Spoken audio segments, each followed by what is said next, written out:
Hello, and welcome to Book Reviews Kill, a podcast about fantasy, sci-fi, and horror novels. I'm Evan. And I'm Chad. And today you're joining us for our recap and discussion of Tiamat's Wrath, Book 8 in the Expanse by James S.A. Corey. I mentioned in the Monday episode that I thought the first part of this book was a little lackluster. There were definitely some interesting developments and revelation, especially with regard to the protomolecule tech and the alien races and stuff, that the neutron star and everything. That was all very interesting.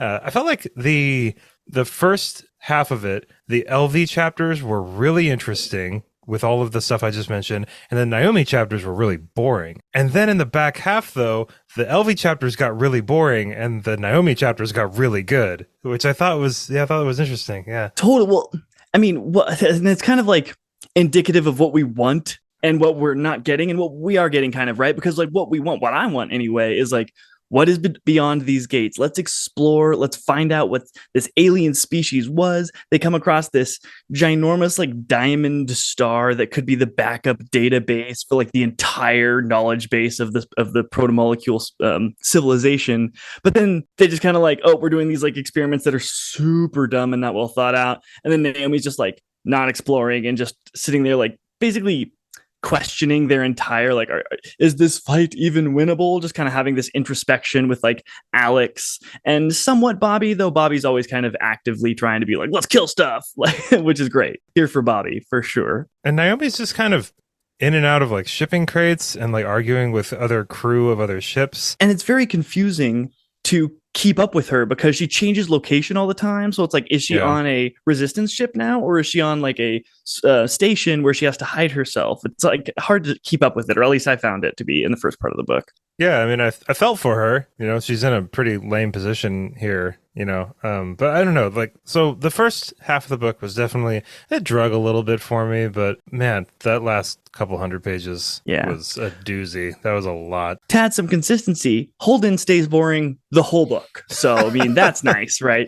Yeah, I mean, Holden was, I mean, he's a prisoner. Doesn't really have, he's got like 3 of his own chapters and stuff. Yeah, not very many. And I mean, he's interesting in his own way, giving us like a window into the inner workings of the Laconian palace, right? Yeah, I mean, I liked all of the Teresa chapters, every single one of them. I thought was great. You know, her being in the position that she's in the position that Laconia is in, and her father is in, and everything. I just really liked it. And I knew that was Amos, like immediately. Yeah, like, totally. Because he called her, what did he call her? Like Tiny or something? Yeah, like, I think it was like Tiny. right when she walks into the room. Thing. Yeah, she like walks in the cave, Tiny. and he's like, hey, Tiny, and I was like, there's Amos right there. Yeah.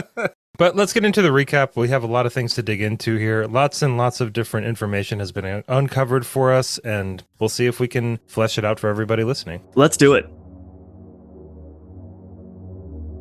The book begins a year or so after the events concluding Persepolis Rising.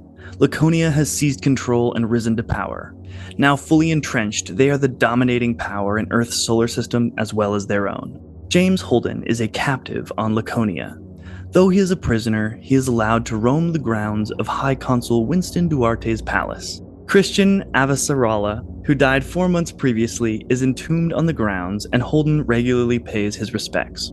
Elvie Okoye and her husband Fayez, along with several other scientists and military personnel, have been tasked with exploring the dead worlds, seeking out ancient technology through the gates that have not been colonized, many of which contain no inhabitable worlds. Through one gate, they find a planet-sized green diamond, which interacts strangely with their sample of active protomolecule. They hypothesize that this could be the backup data storage of the long-dead alien civilization, potentially containing their entire base of knowledge. Before they are able to learn the truth of the ancient planet-sized artifact, they are forced by the military commander to explore the other gates. In the next gate, they arrive to find a neutron star pushed to the edge of the Tolman-Oppenheimer-Volkov limit, with no other matter in the area. The Laconian commander reveals their plan to send an antimatter-laden ship through the ring gates to attack the creatures which have been eating their ships, hoping to see if they can punish this entity and cow it into submission. In the Sol system, Naomi arrives on a station in the outer planets to talk with Bobby and Alex aboard their stolen Laconian gunship, Gathering Storm. Bobby and Alex embark on a mission to capture a Laconian freighter carrying supplies and a high-ranking political officer. But the officer and their spies are caught in the crossfire and are killed. Faced with overwhelming odds and the intention of a Laconian flagship, the Resistance begins to question whether their fight is winnable. In a stroke of good fortune, Bobby finds antimatter in the supplies taken from the Laconian freighter, and hatches a plan to kill the Laconian flagship. On Laconia, Teresa Duarte, the 14-year-old daughter of Winston, is told by her father that he wishes to train her to be the next High Consul. She learns that he has been working with the experimental protomolecule tech, hoping to achieve immortality. We discover that she has been sneaking away to talk with a friend she has made who lives in a nearby mountain cave, whom she knows as Timothy. Fayaz and Elvie attempt to reason with the Laconian military, explaining the danger in their attempts to hurt this unknown entity. They are met with little success and the experiment proceeds. The experiment causes the neutron star to collapse into a black hole and emit a gamma-ray burst through the slow zone, which destroys 2 of the ring gates. Duarte tells Teresa that they plan to send another antimatter ship through, but before the attack can be carried out, the entity responds. Everyone across the connected systems experiences lost time, where they can see the spaces between subatomic particles. Elvie and Fayaz are wounded, and several of their colleagues are killed when parts of their ship vanish. Medina Station, the Laconian dreadnought Typhoon, and everything inside the ring space is annihilated in an instant, and Duarte, augmented by the protomolecule, becomes catatonic. Bobby and Alex make the decision to ask Naomi about their plan to attack the Laconian flagship, the Tempest. Holden recognizes that something is wrong on Laconia and speaks with Paolo Cortazar, the head scientist, who secretly plans to kill Teresa rather than let her become immortal. With the death of Medina Station, Naomi travels to Oberon, one of the most prosperous ring worlds, and takes on a more direct role leading the underground resistance. Elvie lands on Laconia and is told what happened to Duarte and that her assistance is needed in running this scientific research. Holden attempts to warn Elvie and Fayaz of Cortazar's plot against Teresa. Teresa is increasingly worried over the state of her father and goes to visit Timothy, who is revealed to be Amos Burton. The Laconian security force finds the 2 of them and kills Amos, though when they return they cannot find his body. Elvie speaks at the Science Center with 2 children who died but were reconstructed by the repair drones native to Laconia. Bobby and Alex receive Naomi's support for Bobby's plan to use the antimatter as a bomb to kill the Tempest. During the plan's execution, Alex distracts the flagship with the gathering storm, while Bobby delivers the payload. Due to unforeseen complications, Bobby is forced to throw the bomb at the Tempest directly, destroying it, but sacrificing herself in the process. Naomi and Alex return to the Rocinante, which has been stashed on Freehold. Another lost time attack occurs, and Elvie thinks that such attacks are what shut down the consciousness of the protomolecule builders. She theorizes that humanity is more resilient and only loses a few minutes of time instead of total annihilation, as she believes this entity intended. She becomes ever more certain that this entity is getting closer to creating more effective methods of attack that will lead to the total destruction of human life in the universe. Knowing that Laconia is temporarily weakened with the loss of their flagship and the disappearance of Duarte, Naomi gathers her forces. 400 ships enter the Laconian system and attack. They are able to lure the last Laconian flagship away from the planet so that a small strike force can destroy the shipyards capable of making the extremely advanced protomolecule-based warships that Laconia has been using to subdue the other solar systems. Duarte, though still comatose, awakens when he is scanned and kills Cortazar. Teresa decides she needs to leave Laconia and uses Amos's evacuation beacon to call in the Rocinante, who believes they are coming to rescue Amos. She manages to escape the palace grounds, taking Holden with her, whom she plans on using as a bargaining chip. Naomi and Alex's plan succeeds, and they destroy Laconia's shipyards. They then descend to the Laconian palace, following the evacuation signal. Laconian security forces catch up with Holden and Teresa, but are killed by Amos, who appears to have been put back together by the protomolecule repair drones. The crew of the Rocinante reunite, and Teresa, as the daughter of the High Consul, talks the remaining flagship down from killing them. The book ends on board the fleeing Rocinante, with Amos telling Holden that the entity that killed the protomolecule builders now planned to kill all of humanity. Dun dun dun. All right, so I had 2 favorite parts of this book that were also 2 of my favorite parts in the whole series. I think you can guess one of them, but I don't know if you can guess the other one. So one of them, obviously, was Bobby going full Valkyrie. The moment that I realized what exactly was going to happen there. Because like her co-pilot or other officer, I feel bad for not remembering the other officer's name because she died bravely. But I love how Bobby just like threw her body to the side too, because she was just in full like soldier mode. So she sees this antimatter bomb basically, and she's like, okay, so it didn't explode because I would be dead, but I don't think this thing's gonna work exactly. And then the communique between like her and Alex, the way that Alex was just like, I'm gonna do whatever you need to do. I was like, wait a minute. Like it's like Alex knew before me. And then I like how the next chapter kind of like reverts back a little bit in time and just shows Alex's thought process through that whole process too. But Bobby went out in the perfect way for Bobby to go out. Like she didn't go out old in a hospital or anything. Not that that's a bad way to go out or anything, but not for Bobby. But not for Bobby. That's not how Bobby goes. She's the Valkyrie warrior. She needs to go to Valhalla and die with a sword in her arms for sure. And it's interesting too because there's a really key conversation at the beginning of this book where Naomi's talking with Alex and Bobby.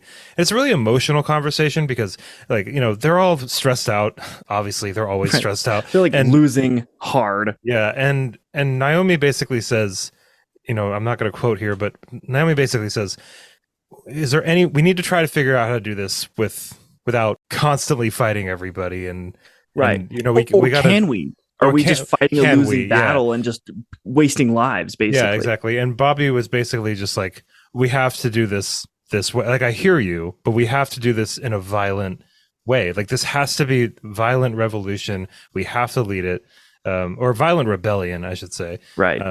And if we've gone too far, peace it's interesting because, and that's how Bobby went out too. Like Bobby felt that was what she needed to do. It's like she knew the whole time, you know. And what Bobby did really the ultimate follow through, and it worked. I mean, it did. It crippled the whole like Laconian. I mean, it's such an important ship, and I mean, it enabled them to go in and destroy the shipyards that could create more of those ships. So it basically like gave them the edge that they needed, the resistance needed to not only get an edge immediately, but to use that edge to then cripple the Laconian forces from being able to ever gain back their edge. Brilliant. Okay, so tell me what your other favorite part was. It was Teresa at the very end of the book when they're flying away with Holden and Naomi and Alex and Amos and everyone, and then the Laconians kind of, you know, catch up to them and they're like, "You have to land. Excuse you have me. to come back." And then she says, "Do you know who I am, Admiral?" And yes, I'm the High Consul's daughter and heir. You understand now? Good. I am on the Rocinante at my father's request. Your threat is ridiculous, and your orders are to return immediately to your assigned mission, protecting the homeworld.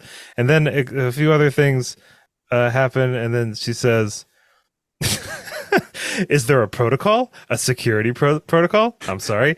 If I am in distress, being held against my will, threatened, whatever, is there a phrase I use to indicate that? Something innocuous I can slip into any conversation without my captors knowing it? That is, it's a yes or no question, Admiral. this isn't hard." This is from like, what, a 15-year-old? Yeah, I know, it's amazing. And have I said it? You haven't. Then we can take it as a given that I am not here under duress, that something is going on between the High Consul and the leadership of the Underground, something with which I have been entrusted and you haven't. With that in mind, go back to your post. I love that so much. What a boss. Oh, it was just so, like, Teresa's kind of about to bubble over for this entire book, and she's in such a unique position because she's in such a place of like, she's in a comfort zone. It's a very small, contained comfort zone, but she's been in it her whole life, and a lot of things have to happen for her to get out of that comfort zone, for her to realize that she needs to leave. And I love that minutes after she's made the decision, the difficult decision to leave. I mean, it probably wasn't super difficult because everything was kind of going to hell, but it would have been hard. Yeah, everything she knows, comfort. I just love that James S.A. Corey had her double down like that. I really like that a lot. It was just, and like, I hope that seize control of her destiny. Yeah, I really hope we see more of Teresa because for me personally, the stuff going on with Teresa and Timothy or Amos and Holden, that was kind of the highlight of the book for me. I mean, I really like the Bobby and Alex stuff. But it was definitely, I don't know, I just felt kind of morose, like reading the Bobby and and Alex stuff. Oh, it's because very morose. yeah, because like there's like a couple points where Bobby's just kind of like, you can just quit, we'll drop you off somewhere, you know what I mean? Right. And it just To Alex. yeah, to Alex, and it just felt a little bit like harsh, Oh, totally. And like, and everyone's getting understand, old and rusty. yeah, and I understand why Bobby had that mentality, because like we just said a little earlier, I mean, she is full soldier mode for this. Right. It just felt a little harsh because like Alex, I don't know, I feel like she just knows Alex better than that, and it just felt like she wasn't giving Alex enough credit, and I think that for Bobby, what she was trying to do was give Alex an out that she knew would be kind of like a cordial, like friendly thing to do for him, but she should have known he would never abandon that post. Like he would abandon his kid and his wife, but she did. Okay, so yeah. What I think that she was doing was very intelligent, actually. I don't think it was being harsh. It was proper. She was telling Alex, listen, you have the choice to not be in this. You can get away. But if you're here, I need you to choose here, not just have like float into this position. I need you to be an active member of this resistance and realize that it may cost everything, including your life, because we have to do violence now. And so she needed him to make the decision. So she gave him an out and was like, hey, are you in it or are you out? Because I can't have you be flim flam, like undermining the cause, because it was morose and kind of just sad, but I really did like the voice of Alex in the first half of this book, just kind of being like, there's a generation about, who is our resistance fighters, all of these old belters who remember what it's like to fight a battle that can not possibly be won, against Earth and Mars, these old OPA members. And he's like, that generation is quickly dying. And the next generation, they don't have the sort of resilience of being able to fight this eternal battle. And we're going to quickly lose. And so he had a very like real and important voice to have in that group. But I'm glad that Bobby's position overcame it and was like, no, we will still go down with the ship and we're committed to this. Are you or are you not with us, Alex? And he was like, I'm here for it. And man, I really liked the interchange between Alex and Bobby when Bobby went down. Because like you said, Alex realized what Bobby was doing before we did as readers. And he didn't question her. He just was like, I'm going to do exactly what you need me to do in order to make your sacrifice as meaningful as possible. And he did it. Yeah. And if this series does anything, it really drives home just how much of a family these people are. I mean, like Alex and Bobby are like brother and sister at this point, and have been for decades. And so his reaction to it just gutted me. I mean, there's just like a couple different parts where he's just so shaken up, and it hit Alex the hardest. We all knew it would hit Alex the hardest. Did you notice there's something really interesting with the order of deaths here is that Clarissa died and then Bobby died. Yeah. So like we've got we're now back with the original crew of the Rocinante. Yes. And it's just, I thought it was interesting. Yeah. I mean, interesting and also like a little eye rolly, right? Did we just like gain a bunch of characters so we could have meaningful deaths? Like I've always wanted Naomi to die or Holden or somebody big, but Holden's not going anywhere. I know, but I wish he would have. Yeah. I mean, I would rather have Holden die than Naomi. What did you think when Amos? Okay, so there's a chapter where Teresa is in the cave, and then Amos says, "Duck down, put your hands over your ears," or whatever, and that's kind of how Teresa knows that Amos is on her side. Especially because Holden also said, "If Amos said he was your friend, he's your friend." He's your friend. Yeah, it's a great quote for Amos. It's totally true, 100%. I like how much she struggled with that too. It was really important to her that Thomas or Amos was her friend. Well, I think it was Timothy, right? Excuse me. Yeah. It was really important to her that Amos or Timothy was her friend. Well, in that scene in the cave when the kind of like forces come up and kill Amos, I was like a little bit confused with the bad blocking. I don't know. Yeah, I think it was read it twice. Yeah, it was just weird. Like the phrasing was really weird. It was like the top came off of Timothy's head, and it was just I thought that it was a guard. I didn't even realize that it was Timothy until later. And I read it twice and I didn't even realize that it was, I was like, whatever happened to Timothy during that fight? And then later they're like, he's dead. And I was like, oh, that was his skull that came off? Yeah. Like, I don't know. It just, everything happened really fast and confusingly. So I want to just go over Amos real quick because Amos is such a big deal. Yeah, I got some Amos questions too. Yeah, okay. So I got mixed feelings on it, and they trend towards positive because I just love Amos so much. I want him around all the time. But I did think it was just kind of like, oh, well, good thing we can totally create zombie people out of this proton. Right, I right, mean, it was right. just like, oh, yeah, I mean, I guess so, you guys. Like, yeah, of course. And then they tried to like back it up. They're like, look, we've got these two kids. We've got these two kids that totally did it too. Like, we're not Right, right. totally making this up out of nowhere. And it's just We like, have a all precedent, damn right. it. We have a precedent. It's like, Yeah, I mean, oh. I guess. But I So mean, do you think Amos is Amos? okay, so so we're talking about zombie Amos now. We've gotten to Right. zombie Amos. Let's go to zombie which I Amos. don't think he's a zombie. I think He he's was probably pretty dead. Top of your head comes kind of off. reminded me. I think like in the Dune books, Duncan Idaho turns into a mentat. If anybody can back me up on What's that, what's a mentat for those of us not I don't want to get ensconced into it. in the Dune world? My Dune lore is like a little all over the place because it's been a while since I've read those books. But essentially, in the Dune lore, there was this thing called the Butlerian Jihad, and what happened was they basically let AI get to a point where they had a war with AI, or what approximated for what people thought AI was in like the 60s when Frank Herbert wrote it. It's basically a war against machines, right? And so in the far future in Dune, they don't have like a machine based society. They don't have like computers and stuff. Right, right. Asimov does though, the same thing in his world. what they do have though is they have mentats who are people that are like super genius, like hybrid computer people thing. And I know if you're a big they're the Dune ones that fan, calculate the gates. if you're a huge no, those are the guild navigators. Damn it! It's I a thought I was different close. it's a different thing. And Dune books. if you love Dune and I'm off of with any of this, I'm sorry. It's been a while since I've read this, and we're talking Do about the not Expanse. apologize. But, You just killed your Dune, bro. but what I'm trying to say though is like later on in the Dune series, one of the characters becomes a mentat, and it kind of just reminded me of that when it happened to Amos, because he kind of like goes through this shift where it's like it's still him, you know, but it's like this thing that is it's like far past a lot of people's understanding, and so that's why I think like Amos is not really a zombie, but I think he is just now going to be something that people don't really get. Aloof Like, Amos, right? He's like even living more in so, dimensions. yeah. But yeah, I mean that last. Oh man, I'm gonna remember where I was when I read the very last line of this book for a really long time, because Amos just is having this chill conversation with Captain Holden, and Holden's just like, With his "Are you black still dead eyes. And Holden's like, "Are you still you?" And Amos is like, "Yeah, totally." Yeah, no, we're good. So Holden's fine with it, and he's like, "All right, well, I mean, I trust you. If you say you are, then you are." And then he turns around, and Amos says, "Hey, Cap, let me read it real quick." Yeah, get it, because it's very It's so good. profound. I need to read it correctly. Yeah, because you know when you're getting towards the end of a book and you're like, man, this is kind of a boring conversation. Like, I hope what's the very last Like, page? when is this epilogue gonna end? Or like, Yep. Says one thing though. He braced in the doorway. Amos's eerie black eyes were on him. Sure, those things that Duarte pissed off, the ones that ate Medina. I know the ones you mean, Holden said. One of the things I know now is that they're going to kill everybody.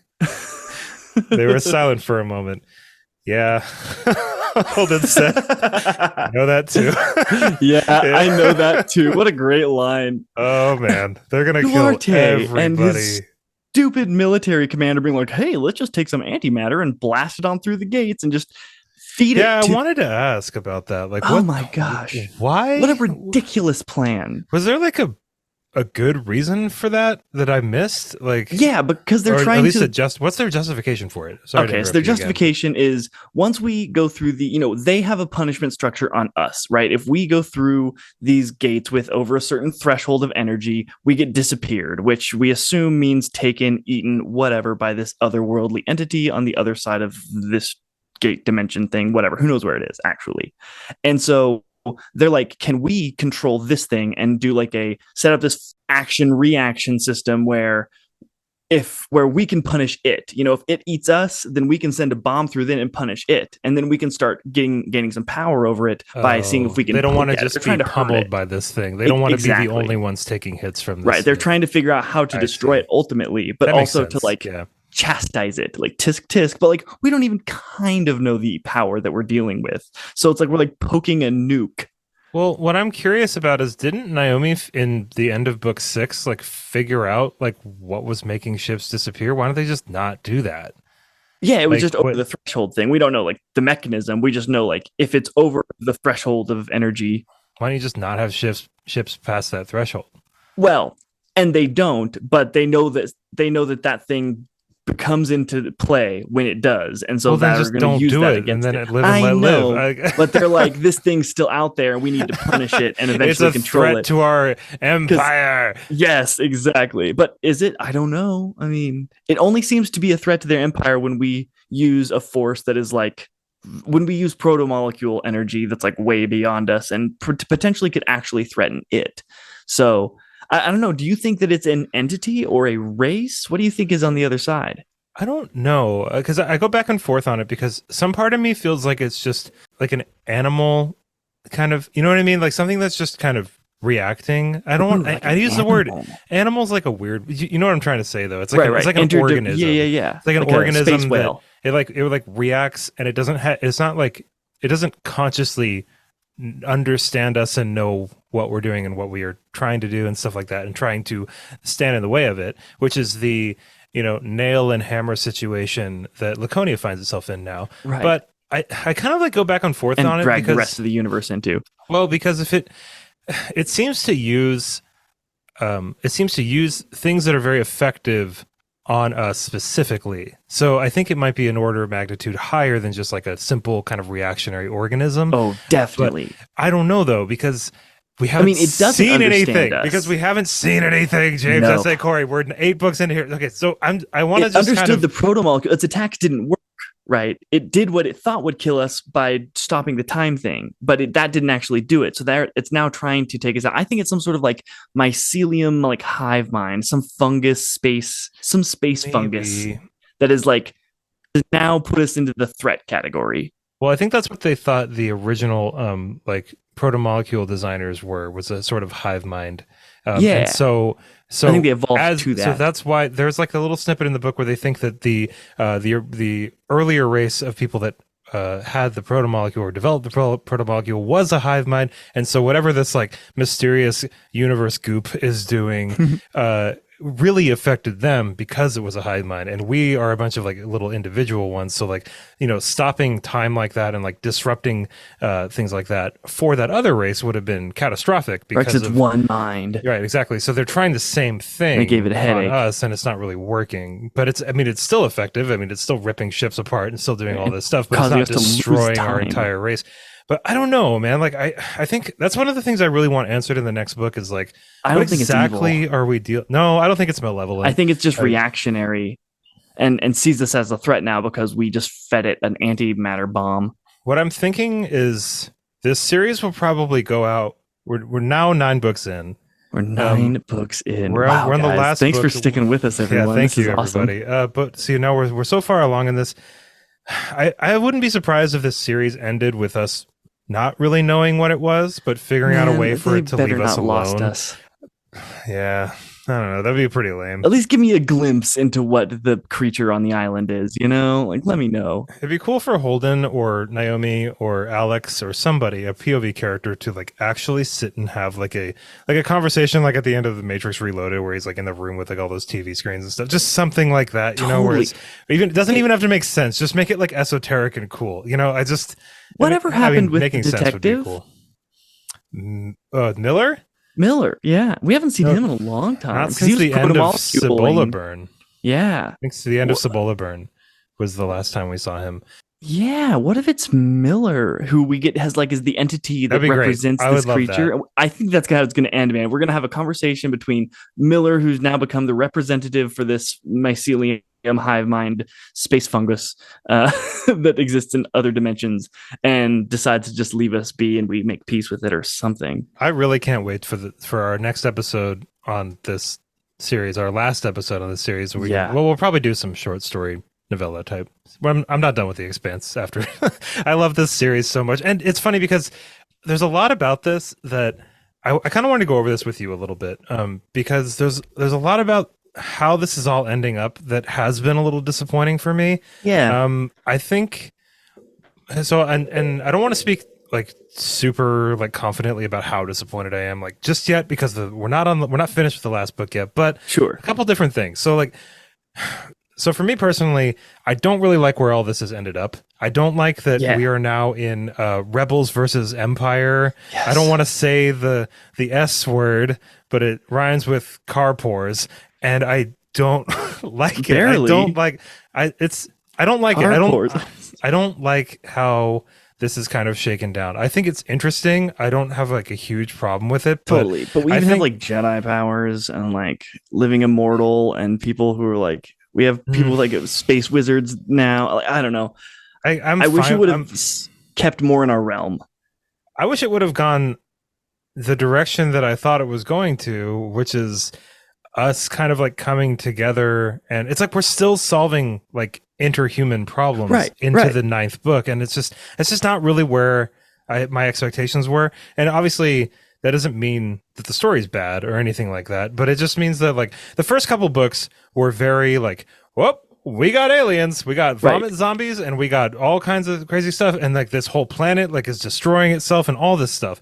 And then it's like, okay, well, we're gonna get back to that, but real quick, for the next few books, what we're gonna do is just do like this weird like takeover of another faction that's taking over like the old guard Earth and Mars coalition and stuff. And it's just like, I guess, but what about all the alien stuff? And it's like, well, no, like wait, because they're using it, they're trying to like fiddle around with it too, but we're just not there yet. And I don't know. I totally am with you. I feel like the first half of this book, this first half of this series was very much asking the question of like, will humans overcome our differences and petty squabbles so that we can face the rest of the universe and the threats that exist within it together? And I have not seen us do that. I thought that by this point in the story, we would have like gotten there. We would have decided like, let's work as a team. And now it's us versus the aliens. And I kind of thought that's what we were going to end up as. And like, it still might get there, but it's looking more like it, because like Laconia is like, basically very at the end. Like I really don't want the point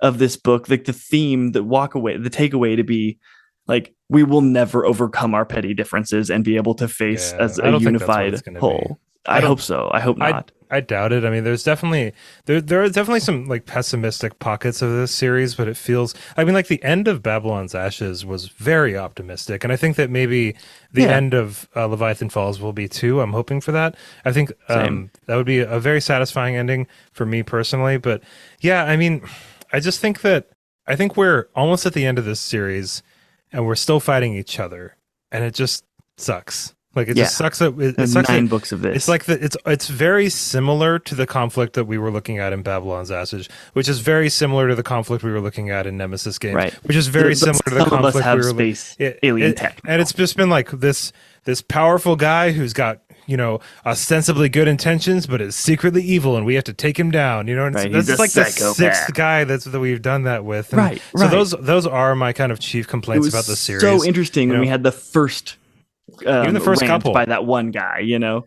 Yeah, I know. I was like half expecting Duarte to talk to Holden and be like, "Have you ever heard of Genghis Khan? You know who Adolf Hitler was? You know, like just by comparison, it's a drop in the hat." Yeah, I know, and I feel like he was really close to saying that. You know, very much so. And I think Duarte is much more interesting than Marco or Dresden or whoever. Successful. I think, and that's what makes him a little bit more interesting. But he's still the same. It's like essentially the same. Yeah, I mean, it's like a different fish in the same sea, you know? Yeah, but those are really my only chief complaints. Like, none of my complaints come down to character. None of my complaints come down to pacing or, the world building. Awesome. The world building is excellent. I think really so many things are nailed so hard here. But yeah, I think I'm just feeling a little bit fatigued with ships shooting at ships and like dodging planning missiles. Yeah, and like planning out, you know, plans of attack so that we can like destroy this ship, which will like make these shipyards inoperable. Take out the planetary defenses. I've read so many of these like exact situations in a row. It's just tweaked like just like a little bit. Yeah. But I mean, yeah, that's just kind of like, I feel like I'm kind of coming at it and complaining about it from a place of love, because I really do love this series so much. But yeah, I think that I just want some questions answered. You know what I mean? I want some cool revelations, and we did get some questions answered in this book, of course. But like, it's the second to last book. Yeah, we're barely beyond in our knowledge of understanding like protomoleculeness of where we were at Eros in like book 2. Yeah, I mean, like, when Elvie, when they're on that kind of the scouting mission and looking at all these dead worlds and stuff, and they find this giant like crystal hard So drive out. cool. I was like, I was that's excited. awesome. Let's go. Whatever that is, what the hell is that? And then we just kind of drop it, and then it's kind of mentioned toward the end of the book again. And it's like, I guess we'll read about that in the next one. I guess. Right. But I mean, and then we get the guys like scientists that were like, oh my gosh, here we go again. Who like creates a black hole and destroys a couple rings with planets behind them. And Medina like Station. there's now stranded civilizations on worlds. Who even knows how far away? Can we ever get to them? I don't know. So with all the little complainy bits I just did, I will say everything that's happened makes a lot of sense because of the things that happened before it. Like there's a lot of continuity here, and it makes sense that Marco Inaros was a puppet for a much more powerful situation. We do have to deal with that. You know what I mean? Right. I'm not expecting the books to like drop the Duarte thing to go play with aliens. Like I'm not saying that the choices that the two authors made were bad decisions based on the things that they had already written. I'm saying I'm a little disappointed that we aren't playing with the aliens. That's I just wanted to like clear that up real quick because I do understand why things are happening. I'm with you 100%. And totally. They just make like the alien, like the bad guys be people like trying to become immortal by playing with protomolecules. We can still have some evil scientists. I'm okay with that. But like, yeah, I wish that we were a more unified front facing outward. I think as we move into this next book, I think Naomi's really going to have like a have her cake and eat it too sort of moment because remember her original plan was to take over Laconia from the inside out, right? She was like going to go and like live and try to subvert the Laconian government and like become a part of it and then like steer them in the right direction, as opposed to Bobby, who was like, nope, we got to take them out and then we can build from the ashes, right? And I think Bobby got her ashes moment. And now Naomi's going to get her from the inside moment because she now has Teresa, who is clearly boss, just awesome, and actually has the power and clout and positioning to be able to kind of change it from the inside. And so I kind of hope, like, I don't hope that we end in a Teresa dictatorship, but I kind of hope we end in a Teresa dictatorship. Well, I wonder about that theory, and I wonder about Teresa because I don't think that she is informed enough at this exact point. I don't know if there's she's going to form a council. Well, yeah, I'm kind of curious about because she left Laconia for, in my opinion, entirely personal reasons and not necessarily moral ones. Like it's not like Teresa was looking around at Laconia and saying, I don't think that this empire is necessarily the best way to run things. She was saying, I really hate it here and I don't like the way I'm being treated, and I don't her like, life is threatened. It's sketchy, this whole situation is sketchy for me, so I'm going to leave, you know what I mean? And so I don't really know how big of a part Teresa's going to play. I hope that she's going to rise to the occasion. I think she will too. I'm excited to see what that rising to the occasion is going to be. I just can't. Because she's on the Rossi now. Yeah, but like the Rossi gets in your mind, man. They're all about family. They're like what's the movie with Vin Diesel? They're like the Fast and the Furious of space crafts. There's like family. Kind of. So I'm definitely changing up the tone by asking this question. What happened to Philip? Oh. I've totally forgot about it's not Philip. even that I think we need to see him or anything, because he had a fair bit of closure, I suppose. But like Naomi hasn't mentioned him at all, not one time in the last two books. So I think that's kind of weird. You know what I mean? It's just like he's just same with Detective Miller's also that's just gone. Though I mean Philip's like a real person. There was like a reason for that. Yeah, I mean Philip could turn up. I don't know. I just think it's weird that it hadn't been covered at all. That like Philip hadn't made any attempt to contact Naomi. Naomi hadn't made any attempt to contact Philip. He's just not in the story at all anymore. And I thought that was just kind of strange. Like he's just all right. That is super weird. Yeah, maybe he'll turn up in this last one. And he's like, now he's like 45. Yeah. But he's like, I've like left a ton of voicemails. Naomi. Yeah, I have no idea. That is a little odd. You'd think with two authors that they wouldn't allow storylines like that to kind of fall by the wayside, with like there being two minds to kind of go back and forth and make sure stuff. I mean, like maybe that. they just felt like Philip had enough closure for the story. Like you don't need every single storyline to be 100% buttoned up. I guess, like, but he flew off. where did we even? Yeah, I guess like, he flew off. Yeah, he's just off into the. Flew off. I don't know. He was probably on one of the worlds that got cut off from the rest of the solar system. All right, so what did you think about Duarte's whole situation? Was not expecting it. Not expecting it at all. I kind of thought we were going to be in this with Duarte till the very end of the last book, and I'm actually kind of stoked that I really liked the ending of this book and gave me like a lot of hope for this book that we might kind of get the like might be a different thing that we wanted. We're not trying to bring Duarte down in the last book. Right. At least it looks like that. Yeah. Right. I hope he doesn't like all of a sudden come alive at the beginning of this next book. He's like, and I'm good. Yeah. And he's not like more powerful. I hope he just keeps before. playing with Legos the whole rest of the book series. He's good. Yeah, I mean, I'm kind of half and half on it. So I'm a little optimistic that the last showdown won't be against Duarte, but also he might come back stronger than before because of his like weird like protomolecule DMT trip that he's going on. You know what I mean? Whatever's going on with him, which he's tapped into protomolecule powers, and he's like, all right, now I've leveled up power level 9,000. I mean, I think it's pretty cool that happened. It makes a lot of sense because he's been messing with this technology for so long. It kind of would bite you in the ass. Totally. And it's a cool lesson in like hubris, right? Like, yeah, but is he going to learn it? I don't think Duarte. I think Duarte's way past learning. Oh, for sure. Which is why I just want him to stay as like playing with Legos, just like wheel him into the senior center. He's good. He's out of the situation. And yeah, it gives me a lot of hope for this next book because I don't want it to be a, like you said, rebels versus Empire sort of situation at the very end. I want it to be us versus aliens, or at least making peace with the aliens, or some sort of exploratory, expansive, peaceful ending that gives me hope for the future. You know what's interesting about the whole Duarte situation too, to kind of bring it back over there, is like I kind of giggled to myself when I think it was Cortazar was like, well, we can just kill him and then have the robots bring him back. And oh yeah. And then everyone in the room was like, I think it was the military guy. I think it was Cortazar. Really? Like, I'm pretty sure. Right. I could be wrong, but I don't think Trejo Trejo was I want to talk about Trejo. I don't think it was because Cortazar is like the mad scientist guy. I know, but I mean? I think it was. I remember. Whatever. It doesn't matter. It doesn't matter. But I just thought it was. I just giggled to myself because he mentions that, and this felt like the whole room was just like, "What the fuck are you talking about?" Like that's such a bad idea, dude. He's like the supreme ruler of the universe. What? Right, no, we can't just kill him. We're not doing that. A hope that he gets brought back by the weirdo robots. Yeah, I mean, I don't think that they would.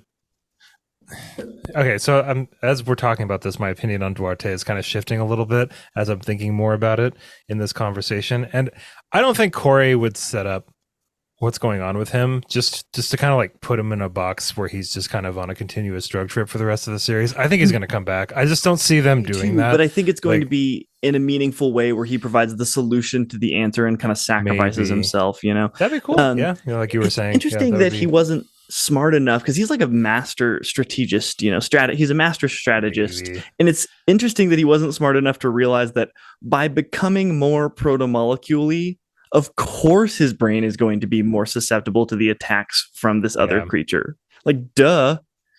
Yeah. I mean, there's a couple different, like him and Trejo are, they're very like narrow focused, I feel. Yeah. Which is, Trejo probably especially. Not. Well, okay, so Trejo is interesting because I think it was Trejo who Elvie was talking to when Trejo, because I mean, I liked Trejo as a character a lot. I think, for a supporting character that doesn't really have any POVs or anything like that, I think he's pretty interesting because he's running around this place just sweating bullets. Like he's so stressed out because he knows that he's like the person that has to kind of take charge here, right? And, he's equipped for being in a position of power, but not quite this one. Oh, he's a military leader, so not like a diplomatic.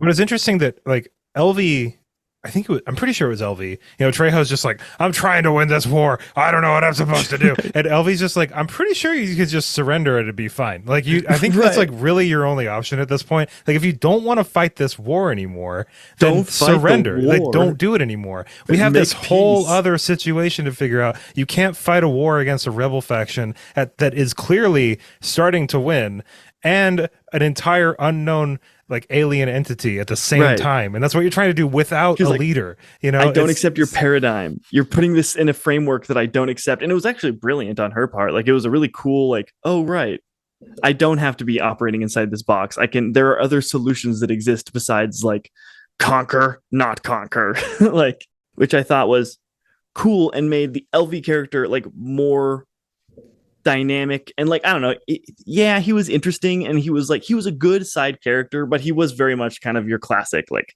scientist. Like, I don't know. He was very Mr. tropey to me. Scientist, yeah. They kind of like throwing that guy around. That trope.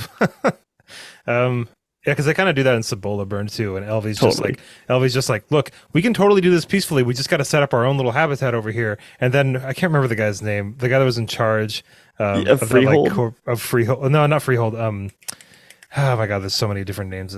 Illis. Right. New Terra. Yeah. He was just like, no, there's like lithium. This is our territory. Right. Like Elvy our resources. Yeah, and Elvy kind of did the same thing in book 4, where she was just like, oh my God, you are just not thinking about this in a way that's going to benefit anybody but yourself, and it's going to get everybody killed. Right. Like, so Elvy is great. I think like rounding her out a little bit more in this book, I think was a really good call, and like having her be a POV, except like the parts with those kids, I don't know, I just felt like Elvy was like walking down a lot of hallways in the last few chapters of this. You know what I mean? Like, there was walking down a lot of hallways and like having a lot of like bedtime discussions with Freyha, who I really like, actually. Fayez? Having a lot of conversations with Fayez, who I really like, and is like a very cool like decompression person for her to kind of release the pressure valve of her stress and to humanize her a little bit and just like kind of bring her back home. I really liked his character, but there was a lot of like her being worried with him in the morning conversations. Yeah, but it's what'd you think of the this is very specific, and the only reason that I'm bringing this up is because I love the movie The Abyss so much, but I love The Abyss. It's so good. It's just so good. It's like the most underrated James Cameron movie. It really is. But there's like that part where they've figured out how to go like way faster than a normal burn, but you have to submerge yourself in like this liquid that you can breathe. I thought that was awesome. It was a really nice touch. We don't have much conversation to have after that, but I just thought it was cool. That was rad. Like, it almost killed Elvy and stuff, and it's just, I think it's really awesome that James Corey continues to do some world building here and there, and they continue to just kind of showcase how cool everything is, just in little pockets where they don't necessarily need to keep doing it in the 8th book of a 9-book series. In Star Trek, we have the warp drive, but we never get like they're always pushing it like 9.9, 9.99. It's like, but they're never a new thing. And like I feel like the technology is continuing to advance within this world, which is like really cool and really difficult to do, and kind of like, I would guess, like exhausting to do, because like, we have the world already, like, let's stop changing, but like they keep going, and it's awesome, and it makes the world like breathing and changing and dynamic and just living. It's great. Okay, so I have one question, and then I'm kind of out of questions after this. I have one question too. Okay, cool. So do you know what, I know that Holden kind of like manipulated Cortazar and everything, but like what exactly was that? I kind of missed like what that whole sequence of events was. So, okay, I kind of thought this was a little like lame and weird. I think what they're trying to do is like be like Mastermind Holden, because that's the role he's been playing this whole time.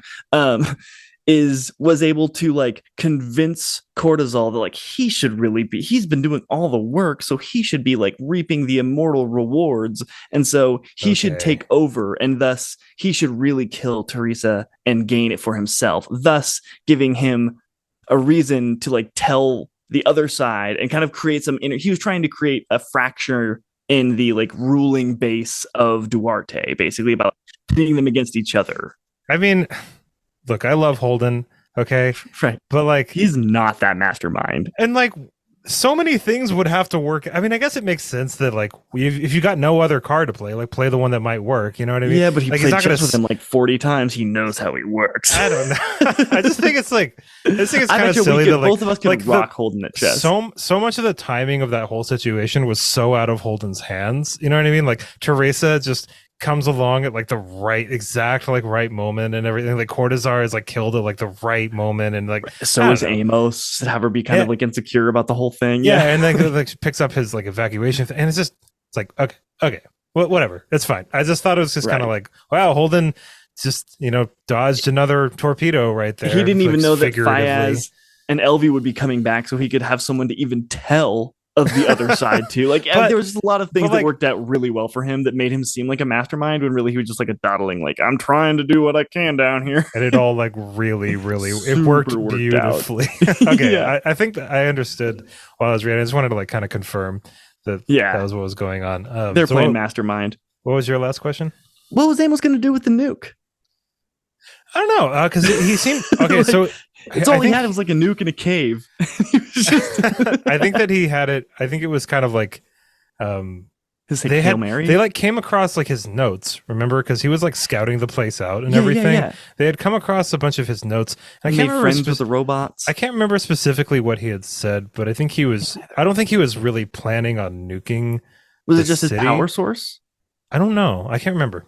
Yeah. Okay, because I remember at one point that he was like, it needs a lot of energy, talking about his like machines that he had down there, because he was doing something with the robots, because those robots are the thing that brought him back. So like for some reason he was attracting them. Yeah, I'm not really sure. I wish I could hit like every single point and answer every single question very articulately. But yeah, just if send us an email, please, because I think we missed something there. This is definitely going to be a reread series for me. Yeah, like a 12, 15 year from now sort of thing. Yeah, I'm going to reread the entire thing, and it's going to be Let me know when you really do. Cool. Yeah, I'll reread it with you. maybe we'll still be doing the podcast in like 10 years, and we'll just do a reread of The Expanse. That'd be so interesting to do, like, see how the episodes differ, reread, and see how like our dialogue changes, and like that'd be interesting. I wanted to point something else out too. I thought it was funny because there's Avasarala says something to the effect of like, Duarte isn't Marcos, he's not going to lose this for you. You know what I mean? Like there's like that quote that she says. I can't remember who exactly. I think she's talking to Bobby, or I can't remember who exactly she was talking to. But she says something to that effect of like, Duarte's way smarter. He's not just going to bumble his way to defeat like Marcos did, right? Or Marco did. But though it's funny because he kind of did, super did. Yeah, and he was like even kind of like if someone with some foresight could have thought of like that might happen. Yeah, it's just funny how that worked out because even Avasarala is wrong. But at the time, when you're reading it, you're like, oh, man, this guy Duarte is such a badass. And he still very well could be. It's just from where we're standing right now, it seems like it. It really seems like, Duarte, Trejo, Laconia, Cortazar, like they all just like played themselves, And it's going to be like Rossi versus Alien at the end. At least I think they go, one thing as we wrap up here that I think was really cool to see was Teresa's perspective about the planet that she grew up on, Laconia, and all these weird animals that are like kind of Earth-like but kind of not, are like native to her because she grew up there. And I thought it was really cool how like adaptable we are as humans. That like everything was just so normal to her, even though it was so alien and weird to us. And that kind of gave me some cool like there's a message of hope interwoven in there that like life will find a way, Yeah, and it'll be like life right now, it'll be like consciousness right now. I don't know. I think I'm at a place right now where I have no real hard predictions about what's gonna. And I don't want to do a prediction part of this episode. I think we're just gonna. I think we're just gonna end it here because we got one book left. We'll put it out. We'll put out the next episode. I threw out my Naomi getting her way, solving it from the inside. Totally. I think for now, let's just let it sit. Let's go read the next one, and let's be done with The Expanse. And I think the next episode, this one might have been a little shorter, but I think the next one's going to be really long.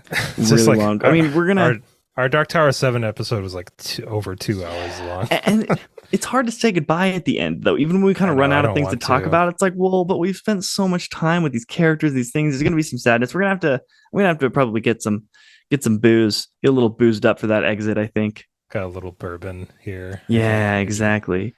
Well, everybody, that's going to do it for us today here on Book Reviews Kill. That ends us recapping and discussing Tiamat's Wrath, Book 8 in The Expanse by James S.A. Corey. It has been a ride. Wow, it's been a ride. But yeah, everybody, thank you so much for listening. And thank you so much for sticking with us for this long, for this It's series. a long one. It took us a while to read these. Yeah, I was getting, like, after Babylon's Ashes, I was just kind of like, oh my God, we still have like 4 of these things, like. I've been experiencing some 3 of these fatigue for sure. But yeah, we are going to head into Faithful in the Fallen as soon as we're finished up with the Expanse, and we're very excited about that. But I am not quite ready to say goodbye to these characters yet, so you're going to have to tune in for our next episode, which will cover the final book in the series, Leviathan Falls. And until then, everybody, I hope you have an awesome rest of your day. And of course, happy reading. Bye, everybody.